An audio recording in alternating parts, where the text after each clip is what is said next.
अस्सलामुअलैकुम। मोहम्मद अज़हर सिद्दीक अपने programme mess views के साथ हाज़िर खिदमत है। सदर पाकिस्तान किसी वक्त भी कौमी असम्बली के इलेक्शन की तारीख का ऐलान कर सकते हैं। मैंने कल भी एक ट्वीट किया था जिसमें मैंने आर्टिकल 48 सब आर्टिकल 5 की बात की थी और सवाल मैंने ये उठाया था कि सदर पाकिस्तान का ये आइनी इख्तियार है और इस पर गुफ्तगू करनी है मैंने। और अदालती साल शुरू हो चुका है। चीफ जस्टिस साहब जनाब जस्टिस उमर अता बिन दियाल साहब का 15 सितंबर को आखिरी दिन होगा और 16 से जस्टिस काजी फ़ाइज़ा आ जाएंगे। वह क्या हुआ सुप्रीम कोर्ट में जो अदालती साल के हवाले से और क्या क्या खदशात और क्या बातें हैं जो आने वाले फ्यूचर की लाइन एक तय कर देंगी, जिससे आप कह सकते हैं एक डायरेक्शन तय हो जाएगी। इमरान खान साहब के साइफर वाले केस में समाअत मुलतवी होगी, वो मैंने आपको पहले ही कहा था कि यहाँ इंसाफ का तकाजा कुछ और है।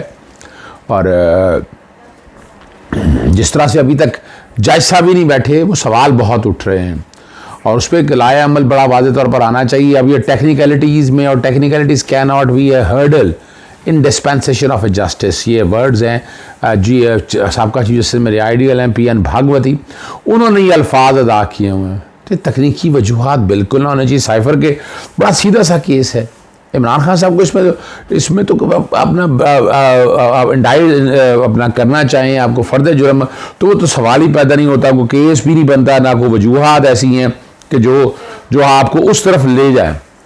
तो ये तो, और आपका जो मज़ेदार जो बात है कि ना चीफ जस्टिस साहब जब अदालती साल हमारे दोस्त है क़य्यूम सिद्दीकी साहब, तो फ़ोटो बना रहे थे साथ, ठीक है ना जी। और इस बात पे जब कहा गया तो लफ्ज़ जो है ना, उन्होंने कहा जी आप भी एक धड़े के हैं, मैं भी एक धड़े का हूँ, ठीक है ना जी। और यहाँ जो हालात और वाक़यात है, ये धड़े, इसका मतलब क्या है कि शायद धड़े की सियासत हो रही है, असूलों की बात नहीं है। यहाँ पाकिस्तान की अदालती तारीख़ में चीफ जस्टिस उमर अता बिन दियाल से लोगों को हज़ार इख्तलाफ रहा हो, लेकिन उन्होंने जितनी कोशिश हो सकती थी, जितना इतने मुश्किल और घुटन के माहौल में जितना वो काम कर सके, आप अंदाज़ा नहीं लगा सकते हैं। बहुत बड़ी जिम्मेदारी और बहुत बड़ा बोझ आप कह सकते हैं जनाब अगले नामज़द चीफ जस्टिस जनाब जस्टिस काजी फ़ाइज़ी साहब पर है। इतना आसान काम नहीं है, बता दूँ आपको। और कुछ लोग ये भी ना समझ बैठे हैं कि जस्टिस काजी फ़ाइज़ा जो है वो फेवर कर जाएंगे। जब जो इस सीट के ऊपर आता है ना, मुझे चीफ जस्टिस जब साकिब निसार साहब के अल्फाज याद नहीं है, और वो एक केस में वो कहानी में फिर कभी आपको बताऊंगा वो सारी तफसीलात कि उन्होंने रोस्टर में उन्होंने कहा जब आप उस कुर्सी पे बैठते तो उस कुर्सी के तकाजे बहुत हैं और आपकी ज़ात की सिफात दो हैं, अल आदिल व अल वकील। तो अल आदिल का काम तो अदल देना है बगैर बिला तफरीक। और यहाँ जो है जी कि नवाज शरीफ ख़ानदान को बहुत फ़ायदे कुछ हो सकता थोड़ी बहुत के हवाले से, लेकिन मैं बड़ी वज़ाहत मैं 3-4 चीज़ें आपके सामने अभी रख दूँ, बाकी बातें मैं आप करता हूँ। इलेक्शंस का फ़ैसला होना है।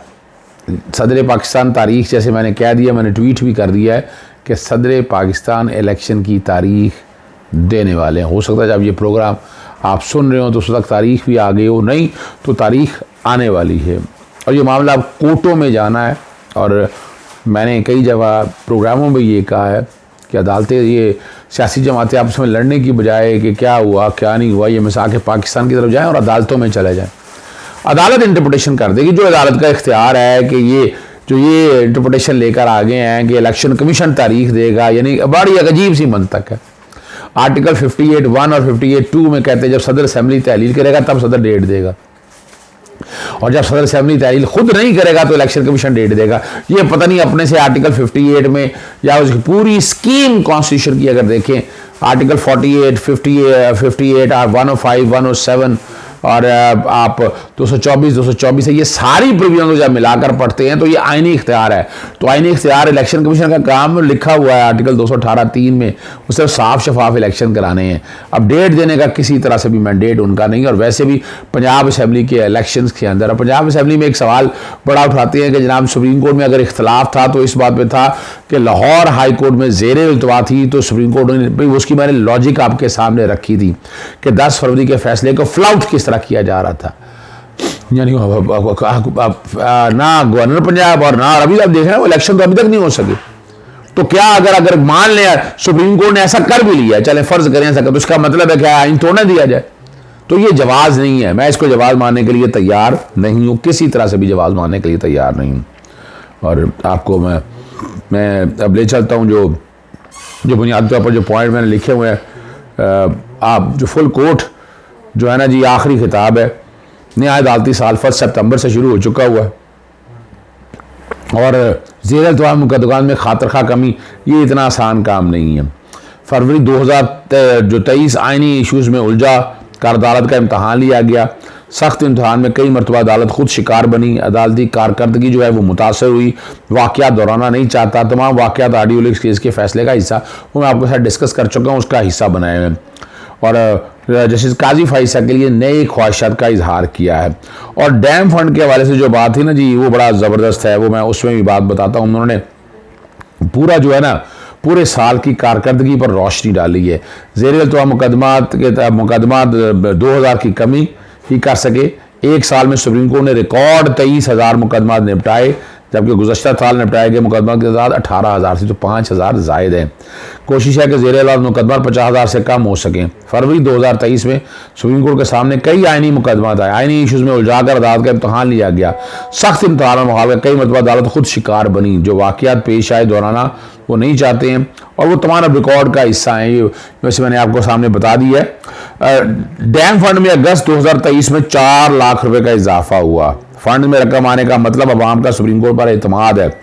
डैम फंड के इस वक्त 18 अरब 60 करोड़ स्टेट बैंक में इन्वेस्ट किए गए हैं।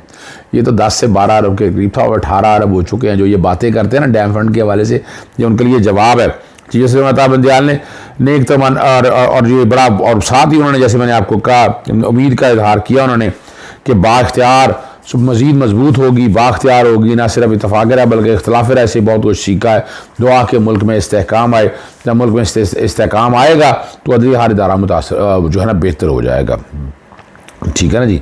और एक जो बात है वहाँ फुल को वो रेफरेंस के हवाले से बात है। मेरी ज़ाती राय के मुताबिक रेफरेंस होना चाहिए। तमाम जजेस को ये रवायात तोड़नी नहीं चाहिए, और बाकी जो ब्रदर जजेस हैं उनको भी इसमें इख्तलाफ मैं नहीं समझता कि उनको इस तरफ जाना चाहिए।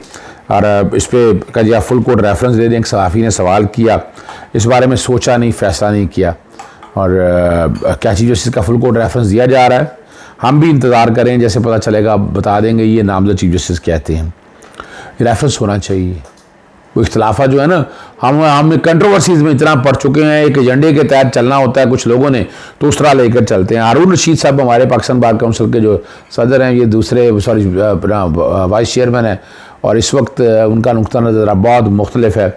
मुकदमात की इल्तवा होने की बातें की, फिक्सेशन के हवाले से बातें की, उन्होंने कहा अर्जेंट केसेस और ये सारी बातों को लिखे रखें। आबिद ज़ुबैरी साहब का खिताब बड़ा ज़बरदस्त था। उन्होंने कहा कि आम आदमी का रसाई का जो है ना निज़ाम चलता रहा, तासीलात के बावजूद मुकदमात की सुनवाई का सिलसिला जारी रखना लायक तहसीन है।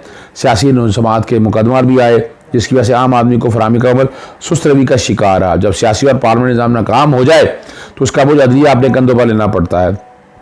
और बाकी वो टोटल उन्होंने अपने तौर पर, लेकिन साथ साथ उन्होंने जो बातें की हैं, जिक्र किया उन्होंने कि इलेक्शन कमीशन 90 दिन में इलेक्शन नहीं करा सका, उसके हवाले से, और ये बात उनकी सही है। रवैया जो रायदही के आईनी के हक़ के मुतरादफ है। आर्टिकल 6 के तहत इलेक्शन के साथ कार्रवाई होनी चाहिए, जिक्र किया गया। और फैसला यानी अमल दरामद के लिए भी कोई एक्शन नहीं लिया गया। और दरख्वास्त को जल्द समाअत के लिए का जो दरख्वास्त जो दी हुई है ना कि वो 90 दिन के अंदर इंतखाबात होने हैं सब, और ऑफिशियल सीक्रेट और आर्मी एक्ट की आड़ में बुनियादी हकूक़ जो हैं पामाल हो रहे हैं। सिविलियन का ट्रायल गैर आइनी और गैर कानूनी है, इस तरह काबिल कबूल नहीं। कौम की बेटियाँ और बहनें मनगढ़ तो बेबुनियाद इल्ज़ाम कर कैद है। अदालत इतनी जबरी कैद का नोटिस ले, और अदलिया और जजेस की तस्दीक वकला बरादरी कभी तस्लीम नहीं करेगी।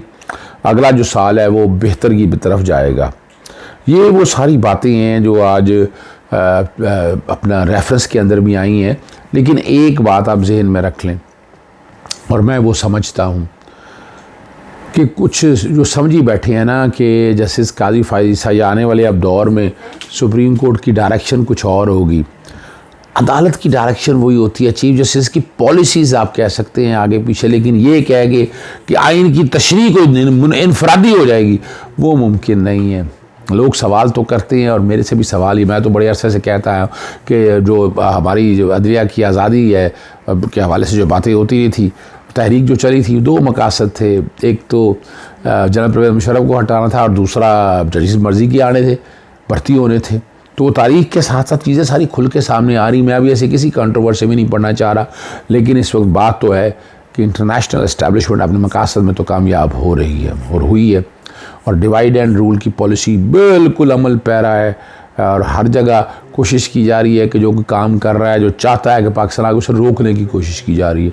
अब लोगों ने उम्मीदें बड़ी लगा ली हैं और बात भी बहुत से दोस्त अब आप कह रहे हैं डॉलर नीचे आ रहा है, कुछ चीज़ें आगे जा रही हैं, कि सारा कुछ तो आप सारा कुछ देख रहे हैं, लेकिन क्या वाकई इसके वो नताइज मिल सकेंगे, बड़ा मुश्किल कहा जा सकता है।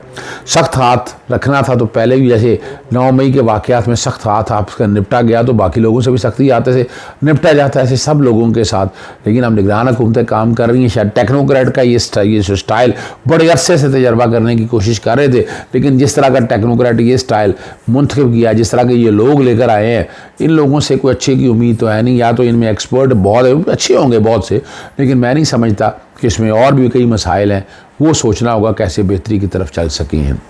और चौधरी परवेज़ लाई के ज़मानत के हवाले से भी आप देख लें, तो कल पे समाज चलेगी। शाम मुर्तशी का केस हाथ चल रहा है, यानी अभी फ़िलहाल तकनीकी बुनियादों पर टेक्निकल ग्राउंड्स पर ये चलता रहना है। और इमरान खान 40 दिन से ज़ायद अगर जेल में रहेंगे तो बड़े मसाइल पैदा होंगे इस गवर्नमेंट के लिए। वो तफ़सीलात मैं बता चुका हूँ, फिर दोबारा बात होगी। इजाज़त चाहता हूँ। अस्सलाम वालेकुम, अल्लाह हाफ़िज़। पाकिस्तान ज़िंदाबाद।